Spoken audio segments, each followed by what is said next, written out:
Good morning students, welcome to Bindu Dadwal chemistry lessons.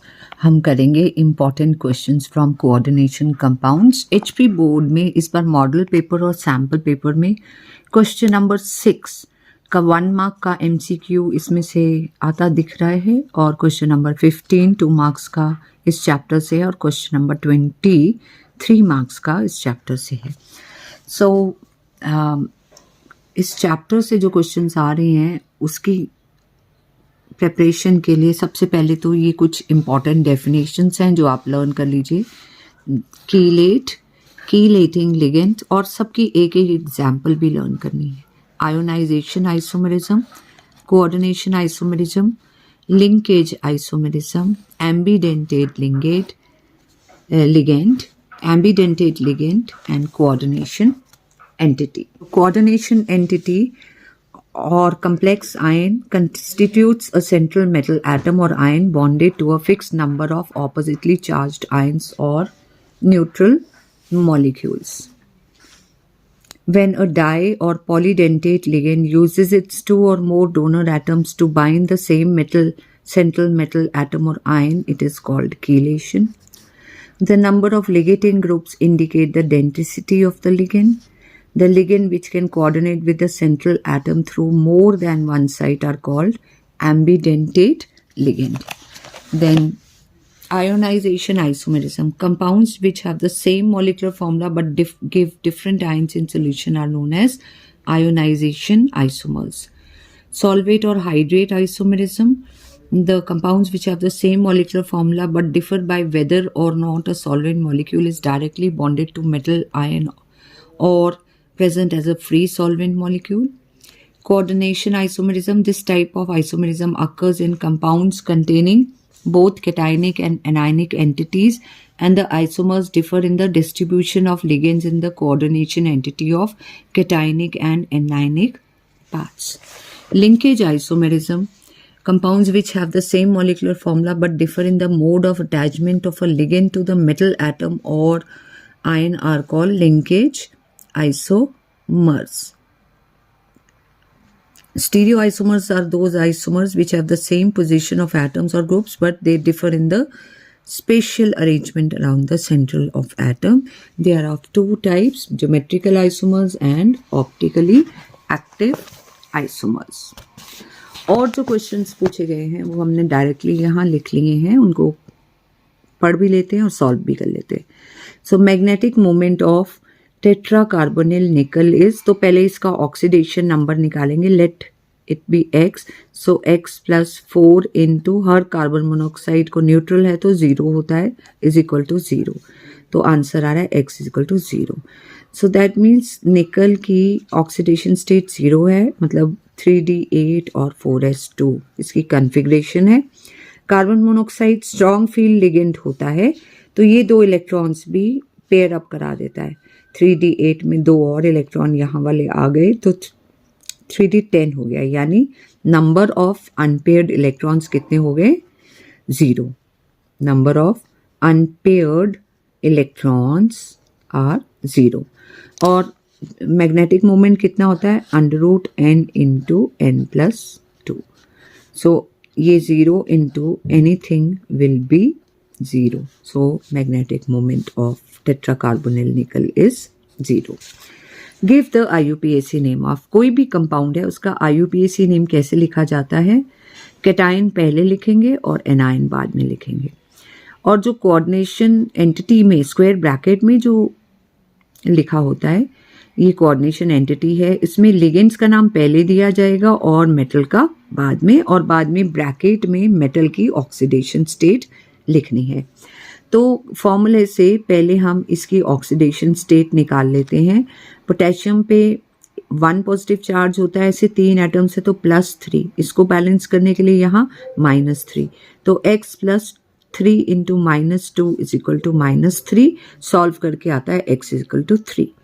तो अब इसका नाम देना, तो पहले कैटायन का नाम देंगे पोटेशियम, फिर 3 लिगेंड्स हैं तो ट्राई, और लिगेंड का नाम है ऑक्सलेट तो ट्राई ऑक्सलेटो, और लास्ट में मेटल का नाम एल्यूमिनियम होता अगर बाहर कॉम्प्लेक्स के बाहर पॉजिटिव या जीरो चार्ज होता है, यहाँ नेगेटिव चार्ज है तो ATE लग जाता है। तो इसका नाम हो गया potassium try ऑक्सलेटो aluminate and bracket में लिखेंगे इसकी oxidation state in Roman numbers 3। इसी तरह इस कॉम्प्लेक्स का नाम होगा पोटेशियम हेक्सासाइनाइडो फेरेट 3 और इस कॉम्प्लेक्स का नाम होगा, क्योंकि क्लोराइड है, इथेन 1,2 डायमीन है और अमीन है, ये A से स्टार्ट होता है, तो di amine di chlorido ethane 1,2 diamine chromium chromium 3 ion. Then इस कंपाउंड का नाम होगा penta amine carbonato chromium 3 chloride, ये कैटायन है और ये एनायन है।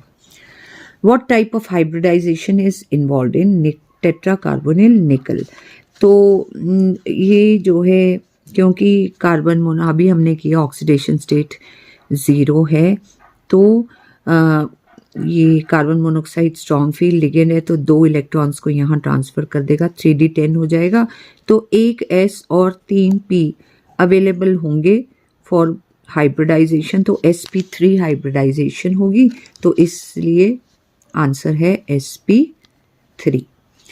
विच of the two hexa aqua iron और hexacyanido iron 3 is an inner orbital complex? तो इनर ऑर्बिटल कॉम्प्लेक्स तब होता है जब अंदर वाले 3D वाले d ऑर्बिटल्स कोऑर्डिनेशन बॉन्ड में इन्वॉल्व होते हैं।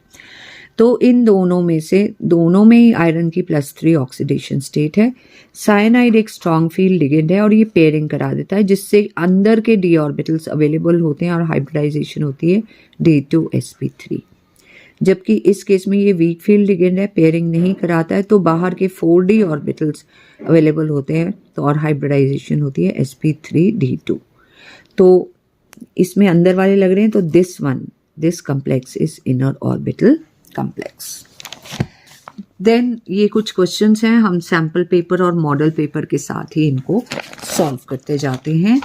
सो पहले हम मॉडल पेपर का क्वेश्चन नंबर 1 देखते हैं। What is meant by chelate effect? Explain with an example. तो chelate effect, the stability of a complex depends upon the formation of chelate rings. If a ligand is unidentate and didentate ligand, and if the donor atom of L and LL are the same, then LL will replace L. This stabilization due to chelation is called chelate effect. क्या होता है कि जो मल्टीडेंटेट ligand है वो central atom के साथ एक रिंग लाइक स्ट्रक्चर बना के ज़्यादा स्टेबल हो जाता है। ये मल्टीडेंटेट लिगेंड की वजह से जब ये ज़्यादा स्टेबल हो रहा है, तो इस तरह के फिनोमेना को chelate इफेक्ट कहा जाता है। Enhanced stability of complexes containing chelating ligands is of great importance in biological systems. सबसे ज़्यादा chelate इफेक्ट होगा 5 और 6 मेंबर्ड रिंग्स के लिए। Then question number 20 is also from coordination compounds. Give the IUPAC name. So name is potassium trioxalato aluminate 3. Draw and discuss the structure of hexamine cobalt. तो पहले तो हम कोबाल्ट की oxidation state निकालेंगे। x + 6 × 0 = +3, तो x = +3।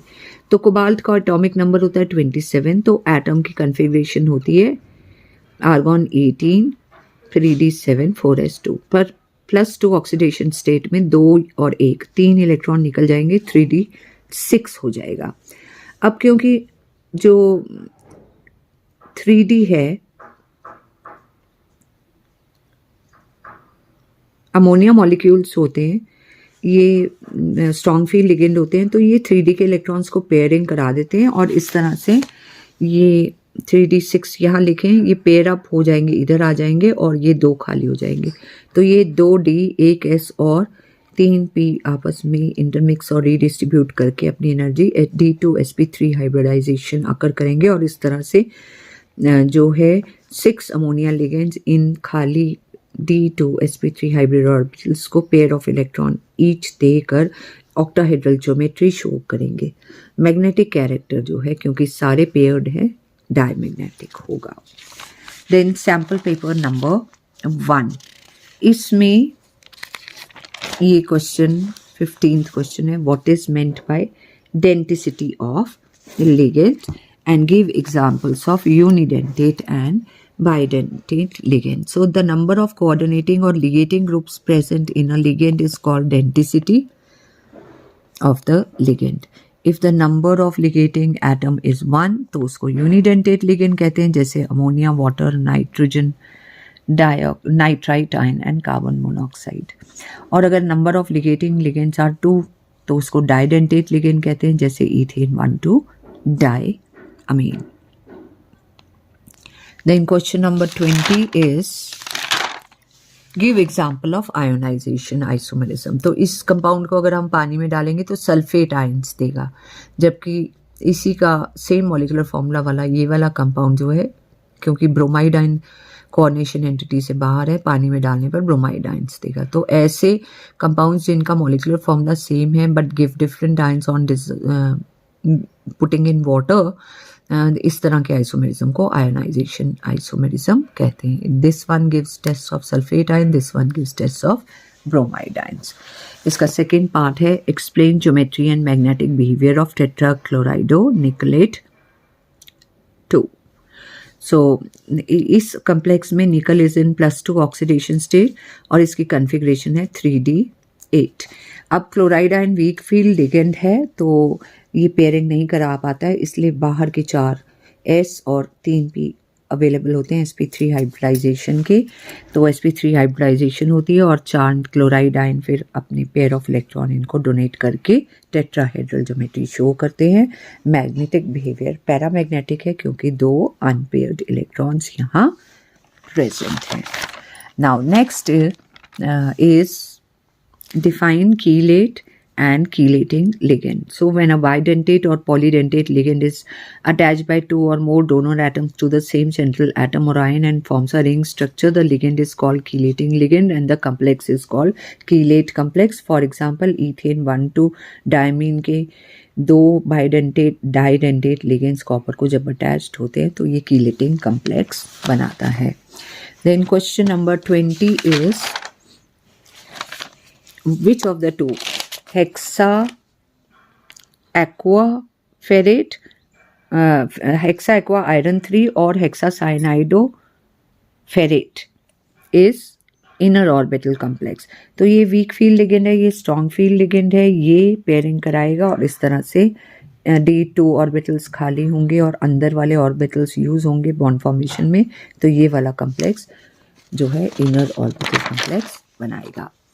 On the basis of valence bond theory, explain the geometry and magnetic behavior of hexafluoridoferrate 3। तो इसमें iron +3 oxidation state में है और कन्फिग्रेशन हो जाएगी 3D5। अब 3D5 इलेक्ट्रॉन्स को हमने लिख दिया। फ्लोराइड वीक फील्ड लिगेंड होता है तो ये पेयरिंग नहीं कराता, इसलिए 1 S 3 P और बाहर के 4D ऑर्बिटल के 2 ऑर्बिटल्स अंडरगो करेंगे sp3d2 हाइब्रिडाइजेशन और फिर 6 फ्लोराइड आयंस इनको 6 पेयर ऑफ इलेक्ट्रॉन ईच देकर ऑक्टाहेड्रल ज्योमेट्री बनाएंगे और इस तरह से मैग्नेटिक बिहेवियर पैरामैग्नेटिक होगा। देन सैम्पल पेपर नंबर 3 का question number 15, what is coordination isomerism. The type of isomerism arises from interchange of ligands between cationic and anionic entities of different metal ions present in the complex. For example, in 2 complexes में cation में cobalt है और anion में chromium है, जबकि इसमें cation में chromium है और anionic complex में कोबाल्ट है। ये वाले कोऑर्डिनेशन आइसोमेरिज्म कहलाते हैं। इसी तरह टेट्राअमीन कॉपर टेट्राक्लोराइडो प्लैटिनेट में कॉपर कैटायनिक कम्प्लेक्स में है और प्लैटिनम एनायनिक में, इसमें उल्टा है। ये कोऑर्डिनेशन। लिंकेज आइसोमेरिज्म में जो हमारा ये कंपाउंड्स में हमारा मॉलिक्यूलर फॉर्मूला सेम होता है, लेकिन जो लिगेंड है वो जिस एटम से अटैच्ड है वो डिफरेंट होता है। फॉर एग्जांपल इस कम्प्लेक्स में नाइट्राइट लिगेंड जो है O के थ्रू अटैच्ड है, जबकि इसके आइसोमर में N के थ्रू अटैच्ड है। ये लिंकेज आइसोमेरिज्म कहलाता है। Then we have sample paper 4। तो सैम्पल पेपर 4 में हम देख लेते हैं, इसमें question number 15, what is meant by unidentate ligand. जो लिगेंड सिर्फ एक एटम से अटैच्ड है वो यूनिडेंटेट, जो 2 एटम से अटैच्ड है वो बाइडेंटेट, और जो जिसमें मॉलिक्यूलर फॉर्मूला सेम है बट कभी वो एक एटम से अटैच्ड होता है और किसी दूसरे में वो दूसरे एटम से अटैच्ड होता है, इस तरह के लिगेंड को एम्बीडेंटेट लिगेंड कहते हैं, जैसे साइनाइड। सो एग्जांपल हो गई यूनिडेंटेट लिगेंड की अमोनिया एंड वाटर, डाइडेंटेट की ईथेन 1,2 डायमीन एंड ऑक्सलेट, और एम्बीडेंटेट की साइनाइडो लिगेंड या फिर nitrito ligand. Then question number 20, give an example of ionization isomerism, ये हम कर चुके हैं, और explain and geometry and magnetic behaviour. तो क्लोराइड एक वीक फील्ड लिगेंड है, तो it will form tetrahedral geometry. Nickel जो है 3d8 4s2 एटम के कन्फिग्रेशन है, जबकि आयन की कन्फिग्रेशन होगी 3d8। ये वीक फील्ड लिगेंड है, तो sp3 हाइब्रिडाइजेशन होगी और 4 क्लोराइड sp3 हाइब्रिड ऑर्बिटल्स में इलेक्ट्रॉन देंगे, और मैग्नेटिक बिहेवियर जो है that will be paramagnetic in nature. इसी तरह सैम्पल पेपर 5 में अगेन एम्बीडेंटेट और कीलेटिंग लिगेंड का क्वेश्चन पूछा है, हम कर चुके हैं। देन हमारे पास क्वेश्चन नंबर 20 है यहाँ पे, IUPAC name potassium hexacyanidofferrate 3, and this is diamine dichloridoethane 1,2 diamine chromium 3. What are hydrate isomers? तो वो isomers जो वाटर मॉलिक्यूल कोऑर्डिनेशन कम्प्लेक्स के अंदर है या बाहर है उसके बेसिस पे डिफर करते हैं, उनको हाइड्रेट आइसोमर्स कहते हैं। And that's all in today's video. If you like the video, please do share and subscribe. Thank you. Have a nice day.